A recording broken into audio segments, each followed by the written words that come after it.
السلام عليكم ورحمة الله وبركاته. ولي waxaan ku gudi jirnaa jabtarkeeni koowaad ee algebra example-kiisii 14aad ayaan isla soo gaarnay. waxaa lagu dhahaa simplify waxaa fududeysaa the following algebraic expression. qoraal xisaabeedkan soo socday algebraha fududeey. A waxaana la siiyey 5/9a plus 1/9a. B waxaana la siiyey 1/6b plus 2/5b.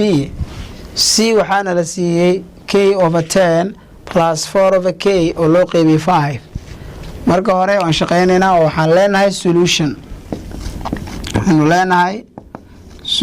ayaan leenahay marka hore soo qaadanaynaa xarafka a intana la siiyo waa 5/9a plus 1/9a. tan way sahlan tahay oo waxaan leenahay marka hore hooseyaashu waa isku mid ka mid ayaan ka qaadanaynaa, sareeyaashana waa isku daraynaa. waxay noqonaysaa marka 5 plus 1 waxay kugu noqon doontaa markaasi sareeyaashada isku darna waxay noqonaysaa 6 ay noqonaysaa. waa 6 of a. kadib waan isku yaryaraynaynaa intana by 6 intana by xanaana by 3 intana waxaan leenahay by 3 ugu dambeyn waxay noqonaysaa 2/3a. waan fududeynay. waxaan haddana galaynaa xarafka b ayaan isla galaynaa. b waxaana la siiyey 1/6b plus 2/5b. waxaan raadinaynaa LCM-ka 6 iyo 5. the LCM of 6 and 5 waa 30. waxay noqonaysaa 30. waxaan u qaybinaynaa 6 waa 5. 5 waxaan ku dhufanaynaa 1 waxay noqonaysaa 5b plus 30 waxaan u qaybinaynaa 6. 6 waxaan ku dhufanaynaa 2 waa 12 oo b ah.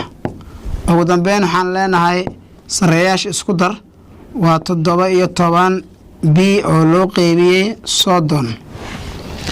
waayahay waxaan isla tagaynaa xarafka c waxaana la siiyey k/10 plus 4k/5.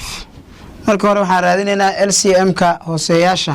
the LCM of 5 and 10 waa 10 weeyaan. kadib waxaan leenahay 10 waxaan u qaybinaynaa 5 waa 2. 10 waxaan u qaybinaynaa 10 waa 1. waxaan ku dhufanaynaa k waa k plus aan leenahay. 10 waxaan u qaybinaynaa 5 waa 2. 4 ku dhufanaynaa waa 8k. ugu dambeyn k plus 8k waxay ku noqonaysaa 9k oo loo qeybiyey 10. soo marka halkaas ayaan isagana kaga baxaynaa example-keeni 14aad.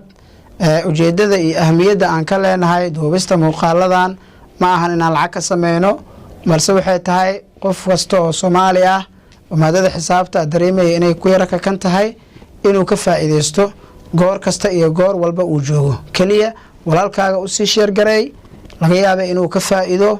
adigana haddaad daawato oo inta aad nala joogtay muuqaalka like inoo saar.